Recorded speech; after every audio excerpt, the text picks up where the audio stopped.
Dear students, good morning. Today topic ఏమిటి special needs of pregnant women. ఒక గర్భిణీ స్త్రీకి ఉండాల్సినటువంటి నీడ్స్ అవసరాలు ఏమిటి? First one, general care. The women is at high risk of getting anaemia. పేషెంట్కి ఏం కావచ్చు, అనీమియా వచ్చే అవకాశం ఉంటుంది. కాబట్టి మనం ఏం చేయాలి, వీళ్ళకు ఐరన్ అండ్ ఫోలిక్ యాసిడ్ మాత్రల్ని ప్రసవం అయ్యేదాకా ఇవ్వాలన్నమాట. The women is examined for RH factor. ఆమెకి ఏమన్నా నెగిటివ్ ఉందా, పాజిటివ్ ఉందా, బ్లడ్లో గ్రూప్ మనము గమనిస్తాం.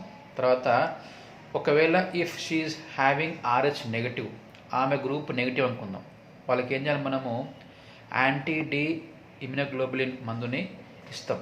తర్వాత నెలసూది టీటీ ఇంజెక్షన్ కూడా ఇవ్వాలి, tetanus immunization. Mother must be told about the spacing and permanent family planning methods. Spacing అంటే ఏంది, బిడ్డకు మధ్య ఎడం మెయింటైన్ చేయాలి కదా, అట్లీస్ట్ 3 years. దాని గురించి at same time permanent family methods అంటే ఏంది, ఇక్కడ ఇన్ కేస్ ఆమె 2nd or 3rd ప్రెగ్నెన్సీ అనుకుందాం. సో తర్వాత పిల్లలు పుట్టకుండా పర్మనెంట్ శాశ్వతంగా పిల్లలు పుట్టకుండా ఉండేటువంటి మెథడ్స్ ఏవైతే ఉంటాయో వాటిని గురించి మనం చెప్పాలి. తర్వాత she should be told about the anti natal exercises and recreation. అంటే ఏంది, బిఫోర్ డెలివరీ ఆమె చేసినటువంటి ఎక్సర్సైజెస్ ఏముంటాయో మనం వాళ్ళకి చెప్పాలన్నమాట. Next one, psychological care in the pregnancy.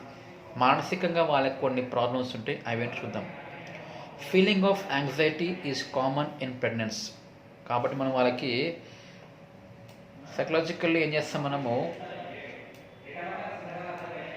Teaching is to be given for various reasons because this may lead to depression. కొన్ని కారణాలు మనం చెప్పాలి వాళ్ళకు, లేకపోతే ఏమవుతుంది, ఇటువంటి వాటి వల్ల వాళ్ళు డిప్రెషన్లోకి పోవచ్చు. వాళ్ళకి అడ్వైస్ చేయడము, at same time encourage questions. వాళ్ళకి ఏమైనా అనుమానాలు ఉంటే నివృత్తి చేసుకోవడానికి వాళ్ళని ఎంకరేజ్ చేయాలన్నమాట. ఏమైనా ప్రాబ్లమ్స్ ఉంటే వాళ్ళు డిస్కస్ చేసుకోవడానికి మనము ఎంకరేజ్ చేయాలి. ఇలా the change in the body size and shape raises the anxiety. వాళ్ళ యొక్క బాడీలో సైజ్ కానివ్వండి, వాళ్ళ షేప్ మార్పు వల్ల వాళ్ళకి ఏమవుతుంది, ఒక యాంగ్జైటీ వస్తుంది, ఒక ఆందోళన వస్తుంది. మనం వాటిని గమనించి వాళ్ళకు చెప్పాలన్నమాట. Some women feel their self image is affected by society standards of beauty. కొంతమంది ఏమనుకుంటారు అంటే ఆ ప్రెగ్నెన్సీ వల్ల వాళ్ళ అందం తగ్గిపోతుంది అనుకుంటారు, దానివల్ల సమాజంలో వాళ్ళకి గుర్తింపు, గౌరవం తగ్గిపోతుంది అనుకుంటారు.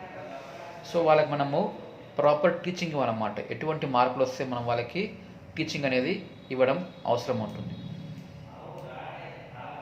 ఇది general needs of the pregnant ladies అన్నమాట.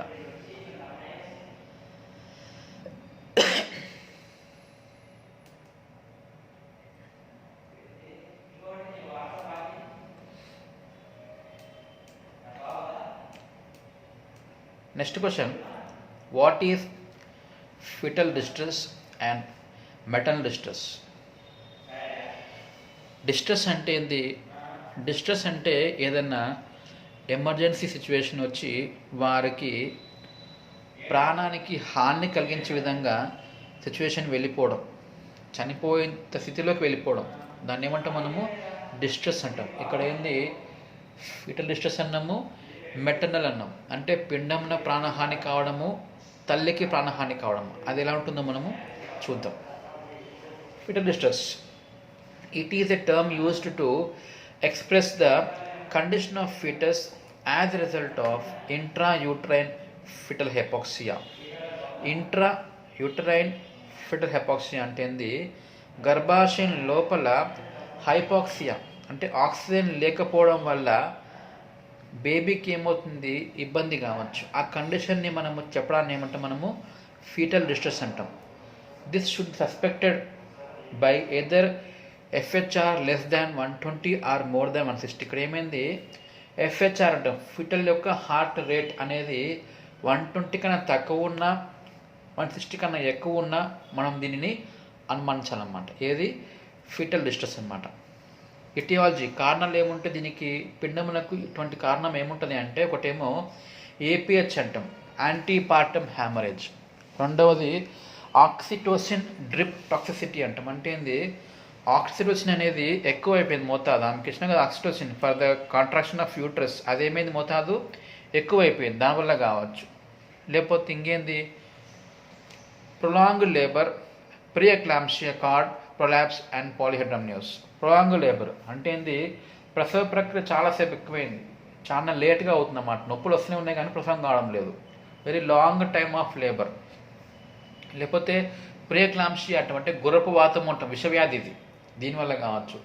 కార్డ్ ప్రొలాప్స్ అంటే పిండం వెలుపలికి రాలేదు, అంతకన్నా ముందే ఏమైంది, బొడ్డుతాడు చేసింది బయటకి, అదో ఇబ్బంది అయిన కండిషన్. ఇంకోటి ఏంది, పాలిహైడ్రామ్నియోస్ అంటే ఏంది, గర్భాశయం లోపల ఎక్కువ మోతాదులో ఉమ్మనీరుండుట, ఇదో కారణం. ఇంజూడియస్ అడ్మినిస్ట్రేషన్ ఆఫ్ అనాలిసిక్స్ అండ్ అనస్థిషియా అంటే ఏంది, చట్ట ప్రకారం కాకుండా, అంటే ఎంత నిర్ణీతమైనటువంటి మోతాదులు ఇవ్వకుండా దానికన్నా ఎక్కువ మోతాదులు కనుక అనాలిసిక్స్ నొప్పి కొరకు ఇచ్చే మందులు కానీ అనస్థిషియా మొత్తం కానీ ఇస్తే కూడా ఇలా కావచ్చు బేబీకి. ఇంకొకటి ఏంది, సెఫాలిక్ వర్షన్ అంటే ఏంది, తల అటు ఇటు తిరగడం వల్ల కూడా ఇలా కావచ్చు అనమాట. ఇవి కారణాలు. నవ్వు లక్షణాలు ఆఫ్ డిస్ట్రెస్ ఆఫ్ ఫీటస్, పిండమునకు హాని ఉన్నట్టు మనకు సూచించేటువంటి లక్షణాలు ఏముంటాయి. First one, decreased foetal heart rate, పిండం హార్ట్ రేట్ తగ్గిపోయింది, 120 కన్నా తక్కువ ఉంది. లేదా టెకికార్డియా ఎక్కువ కావడం, 160 కన్నా ఎక్కువ కావడం. డిక్రీజ్డ్ ఫిటల్ మూమెంట్స్, పిండం యొక్క మూమెంట్స్ ఏమైనాయి, తగ్గిపోయినాయి. తర్వాత మెకోనియం స్టెయిన్డ్ అమ్నియాటిక్ ఫ్లూయిడ్ అంటే ఏంది, గర్భాశయంలోంచి వెలుపలికి వచ్చేటువంటి ఉమ్మనీరు ఎలా ఉంది అంటే మెకోనియం అన్నాం. మెకోనియం అంటే ఏంది, పిండము యొక్క మొట్టమొదటి మలము. సో అది ఏమవుతుంది, బయటికి వస్తుంది, మావి ఏమంటారు, గర్భాశయం ద్వారా. పిండం ఇంకా లోపలనే ఉంది, లోపల నుంచి మెకోనియం అనేది వెలుపలికి వచ్చిందన్నమాట. పిండం యొక్క మలం బయటకు వచ్చింది. దాని అర్థం ఏంది, పిండం పైన ఒత్తిడి ఎక్కువ అవుతుందని మనకు సూచిస్తుంది అనమాట. మనం వెంబడే ఏం చేయాలి, watch and record FHS for every 15 minutes. పావుగంటకు ఒకసారి మీరు ఫీటల్ హార్ట్ సౌండ్స్ని రికార్డ్ చేస్తూ ఉండండి. Place the mother in left lateral position, తల్లిని ఎడం పక్క పడుకోబెట్టండి. తర్వాత ఆక్సిటోసిన్ని ఆపండి. తర్వాత ఐవి ద్వారా ఏం చేయండి, ఇమ్మీడియట్లీ ఎల్ఆర్ అనేది రింగ్ లాక్టేట్ అనేది ఇవ్వండి. తర్వాత ఐవి ద్వారా టెర్బటలిన్ అనే ఇంజెక్షను 0.25 mgని ఇవ్వండి. తర్వాత ఆక్సిజన్ తల్లికి ఇవ్వండి. తర్వాత డాక్టర్కి వెంబడే మనము ఎక్స్ప్లెయిన్ చేయాలన్నమాట.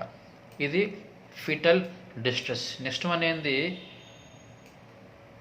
మెటర్నల్ డిస్ట్రెస్ అంటాం. అంటే ఏం చూద్దాం.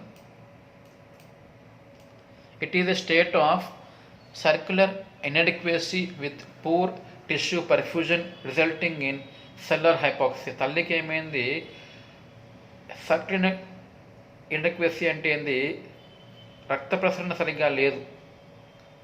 దానివల్ల ఏమైంది, ఆమెకు శరీరం అంతా బ్లడ్ సప్లై ఆగిపోవడం వల్ల హైపాక్సియా, ఆక్సిజన్ తగ్గిపోవడం ఎక్కడ, సెల్స్ కణాలలో ఉంటుందన్నమాట. దీని లక్షణాలు ఏముంటాయి, ఆమెకు యాంగ్షియస్ లుక్, ఎంతో ఆందోళనతో కూడినటువంటి లుక్ ఉంటుంది ఆమె ఫేస్లో. సంకెన్ ఐస్, కళ్ళు గుంతపడిపోయి ఉంటాయి. డ్రై టంగ్, నోరు డ్రై అయిపోయి ఉంటుంది. వామిటింగ్ ఉంటుంది. మార్క్డ్ రెస్ట్లెస్నెస్, ఒక రకమైనటువంటి ఏమంటారు అది, రెస్ట్లెస్నెస్ అంటే రెస్ట్లెస్గా ఉండడం, స్థిరంగా ఉండకుండా అక్కడ ఇక్కడ తిరుగుతూ ఉంటారు అన్నమాట భయపడుతూ.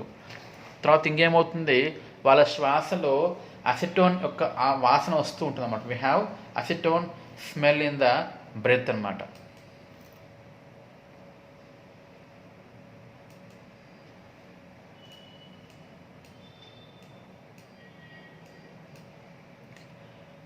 ఇంకేం కావచ్చు, వాళ్ళ పల్స్ రేట్ అనేది మోర్ దాన్ 100 కావచ్చు. శ్వాస రేటు మోర్ దాన్ 34 కావచ్చు. హాట్ అండ్ డ్రై వజన ప్రాంతం అంతా వేడిగా ఉండి డ్రైగా ఉంటుంది. అక్క ప్రాంతంలో ఒఫెన్సివ్ డిశ్చార్జ్ రావచ్చు. డిక్రీజ్డ్ యూరిన్ అవుట్పుట్, మూత్రం యొక్క పరిమాణము వచ్చింది ఎలా ఉంది, తక్కువ ఉండవచ్చు. నవ్ మేనేజ్మెంట్ ఏం చేయాలి, మీరు ఎంబడే detect the mother with maternal distress by identifying the features, ఆమెకు ఉన్నటువంటి లక్షణాలు చూసి గుర్తుపట్టండి. తర్వాత ఎంబడే మీరు ఏం చేయండి, ఆక్సిజన్ ఇవ్వాలి. ఎంత అంటే పర్ మినిట్ 4 లీటర్స్ వెళ్ళాలి. తర్వాత ఐవి ద్వారా ఆర్ఎల్ని ఇవ్వండి 1 లీటర్ దాకా, రింగర్ లాక్టేట్. తర్వాత refer the case to the FRU. FRU అంటే ఏంది? ఫస్ట్ రిఫరల్ యూనిట్కి రిఫర్ చేయాలన్నమాట. ఎట్లా? Using the 108 services. మదర్ని ఎడం పక్క పడుకోబెట్టాలన్నమాట. యాజ్ ఏ హెల్త్ వర్కర్ మీరు అప్పుడు ఏం చేస్తారు? Role of health work in labour మీరు ఏం చేయాలి? అప్పుడు you have the opportunity to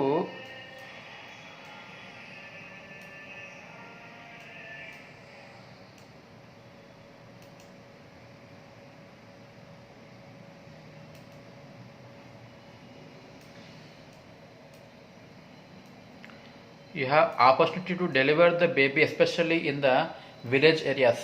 గ్రామ ప్రాంతాల్లో ప్రసవం చేయించడానికి మీకు ఒక అవకాశం ఉంటుందన్నమాట. సో మీకు ఏం కావాలి? Should have a efficient skills and experience for conducting the delivery. You must prepare community bag and delivery kit.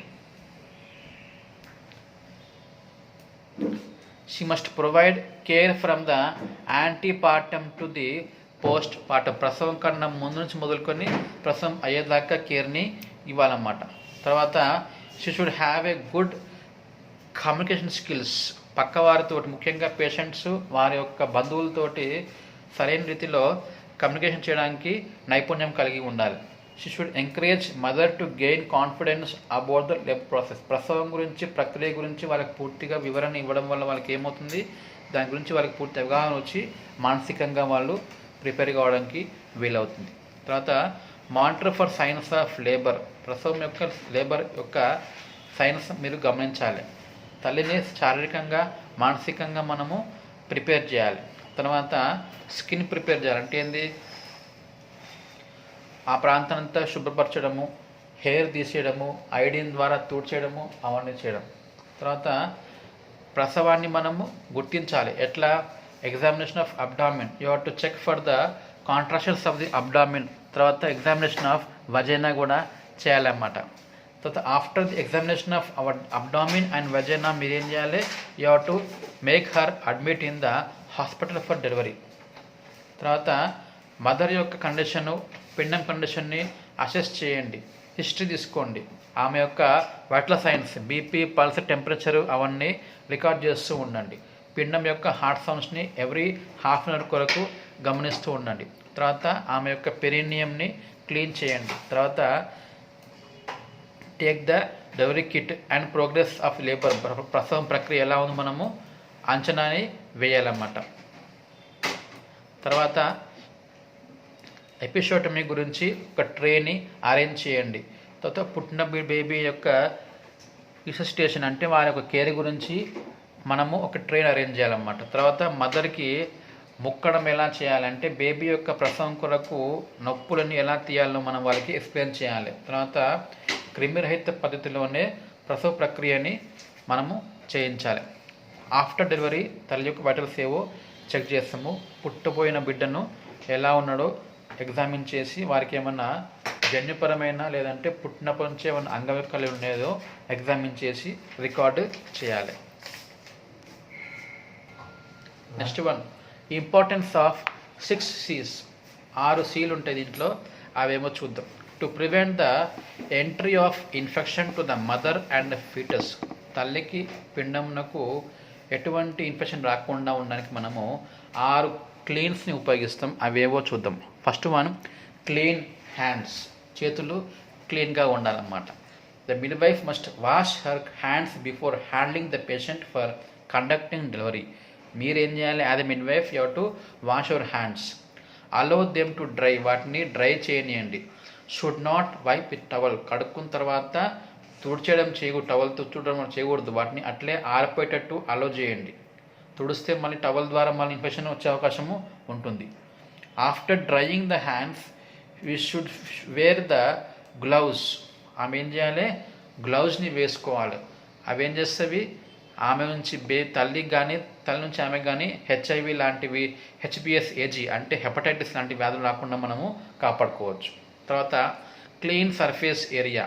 ఆ ప్రాంతాన్ని ఎక్కడైతే మనం ఆపరేషన్ చేయాలనుకుంటున్నామో డెలివరీ చేయాలనుకుంటున్నామో ఆ ప్రాంతాన్ని క్లీన్ చేయాలి. ఎట్లా?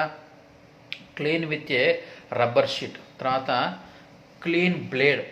The blade should be a new one, కొత్తది క్రిమిరైజర్ చేయబడినటువంటి కొత్త బ్లేడ్ని ఉపయోగించాలి. తర్వాత క్లీన్ లగేజర్. బొడ్డు తాడుని కట్టడానికి, బొడ్డు తాడు యొక్క ముడివేయడానికి ఉపయోగించే దారాన్ని ఏమంటాం మనము? లగేజర్ అంటాం. అది కూడా క్లీన్గా ఉండాలి. Next one clean umbilical stump అంటాం. అంటే ఏంది? అంబలికల్స్ని క్లాంప్ చేయడానికి ఉపయోగించే క్లిప్ లాంటిది అన్నమాట. అది ఎలా ఉండాలి? క్లీన్గా ఉండాలి. అక్కడ ఎటువంటి పౌడర్ కానీ ఆయిల్ కానీ కావడం చాలామంది చేస్తారు పల్లెటూరులో, అంటే ఆవు పేడ ఉపయోగిస్తారన్నమాట బొడ్డు తాడు పైన పూయడానికి. అటువంటి మూర్ఖమైనటువంటి పనులని చేయకుండా కాపాడాలి. It must be cleaned with alcohol or apply gentian violet. బొడ్డు తాడుకి ఏం చేయాలి మీరు? ఆల్కహాల్ని ఉపయోగించి కానీ జెన్షన్ వాలెట్ ఉపయోగించి కానీ క్లీన్ చేయాలి. లాస్ట్ 6వది క్లీన్ ఏంది? ఆమె యొక్క పెరినియంను. పెరినియం అంటే ఏంది? వజైనా మరియు యానస్ మధ్య ఉండే లైన్, దాన్ని క్లీన్ చేయాలి. ఎట్లా? You have to clean with 2% Dettol solution.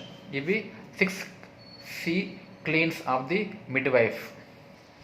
Next question, short note on immediate care of new born. అప్పుడే పుట్టిన బేబీ మనము ఎటువంటి కేర్ తీసుకోవాలి దీన్ని చూస్తాం మనం. Soon after delivery of the head, అంటే మొత్తం బేబీ వీటికి రాలేదు, హెడ్ కూడా వచ్చింది. అప్పుడు ఏం చేస్తాం మనం? Baby is placed on a tray covered with clean linen. ఒక ట్రేలో మంచి శుభ్రమైన బట్ట ఉన్నటువంటి ట్రే తీసుకొని దాంట్లో ఉంచుతాం బేబీ హెడ్ని. దీనివల్ల ఏమవుతుంది? బేబీ హెడ్లోంచి మ్యూకస్ ఏమైనా ఉంటే అది వెలుపలికి క్లీన్గా మొత్తము వెలుపల రావడానికి వీలవుతుంది. తర్వాత clear the air passage. Baby యొక్క ఎయిర్ ప్యాసేజ్ని మ్యూకస్ సక్కర్ అనే పరికరంతో నోట్లోంచి ముక్కు యొక్క రంధ్రాల్లోంచి క్లీన్ చేస్తాం. తర్వాత keep the head with lowered, తలని కిందికి ఉంచాలన్నమాట. 10 to 15 degrees కిందికి ఉంచుతాం.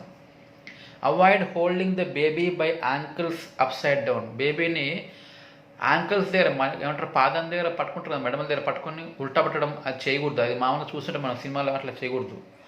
Apgar score. బేబీ యొక్క అబ్గార్ స్కోర్ అంటే ఏంది? బేబీ ఎంత మేరకు హెల్తీగా ఉందో లేదో అంచనా వేయటకు ఒక స్కోర్ ఉంటుంది. అబ్గార్ స్కోర్ అనేది మనము వితిన్ ఏ మినిట్ లేదా వితిన్ 5 minutes మనము చేస్తాం. తర్వాత clamping and cutting of cord. బొడ్డుతాన్ని క్లాంప్ చేయాలి, కట్టాలి. Immediately after birth place the neonate at the same level as a uterus. గర్భాశయం లెవెల్లో ఉంచండి. ఎందుకంటే అప్పుడు ఏమవుతుంది? అంతవరకు కార్డ్లోంచి బ్లడ్, బొడ్డుతాడులోంచి బ్లడ్ బేబీ మొత్తం అందేస్తుంది. After the stopping of pulsations. బొడ్డుతాడులో పల్స్ ఆగిపోయింది, నాడి ఆగిపోయింది, అంటే ఏమైంది? బ్లడ్ సప్లై ఆగిపోయింది. అప్పుడు మీరు ఏం చేయాలి? కార్డుని క్లాంప్ చేయండి. 2 forces ఉపయోగించి క్లాంప్ చేసిన తర్వాత 7 centimeters అవే ఫ్రమ్ ది అంబల్. బొడ్డు తాడు ఎంత ఉండాలంటే బొడ్డు నుంచి 7 centimeters దూరంలో క్లాంప్ చేసి కట్ చేస్తాం. తర్వాత examine the cord for 2 arteries and vein. కార్డ్ని గమనించిన దాంట్లో మనకి 2 ధమనులు ఒక సిర కనిపిస్తాయి. Quick check is to be made to detect any congenital abnormalities. పుట్టినెంబడే మీరు లేట్ చేయకుండా బేబీకి ఏమన్నా congenital అబ్నార్మాలిటీస్ అంటే ఏంది? పుట్టుకతో పాటే వచ్చేటువంటి కొన్ని అంగవైకల్యాలు ఉంటాయి. గ్రహణ మొర్రి అంటాం, తొలి పెదవి అంటాం, అటువంటివి ఉంటే గమనించండి. Care of eyes. Eyes are wiped with clean cotton swabs from inner canthus to outer canthus. అంటే ఏంది? కంటిని ఒక్కొక్క కాటన్ ఉండతో, ఒక దూది సపరేట్ దూది ఉండతోటి కంటి యొక్క లోపల భాగం నుంచి బయటి భాగం దాకా తుడిచేయాలన్నమాట. తర్వాత ప్రొఫిలాక్టిక్ ఏజెంట్స్ ఒక డ్రాప్స్ ఉంటాయి. ఉదాహరణకి సిల్వర్ నైట్రేట్ ఐ డ్రాప్స్ అంటాం. సిల్వర్ నైట్రేట్ ఐ డ్రాప్స్ అనేవి కంటిలో వేస్తే ఏమవుతుంది? బేబీకి ఆఫ్థాల్మిక్ నియోనాట్రమ్ అనేటువంటి కంటి జబ్బు రాకుండా మనము కాపాడడానికి వీలవుతుంది. తర్వాత అటాచ్మెంట్ అండ్ వామ్త్. బేబీని ఏం చేయాలి? మీరు డ్రై చేసేసి బేబీని తుడిచేసి తల్లి యొక్క ఉదరం పైన ఉంచండి, ఇద్దరిని కప్పేయండి. తర్వాత మదర్ ఏం చేయాలి? తల్లి బేబీ యొక్క కేర్ తీసుకోవడానికి మనం హెల్ప్ చేయాలి. కడల్ ద బేబీ, ఎత్తుక్కోవాలి. దానివల్ల ఏమవుతుంది? బేబీకి తల్లికి బంధం ఏర్పడుతుంది. తర్వాత encourage the mother to feed the baby. పుట్టిన వితిన్ అరగంట 30 minutes లోపలనే తల్లి ఏం చేయాలి? బేబీకి ఫీడింగ్ ఇవ్వడం స్టార్ట్ చేయాలన్నమాట. ఇది immediate care of a new born. Okay.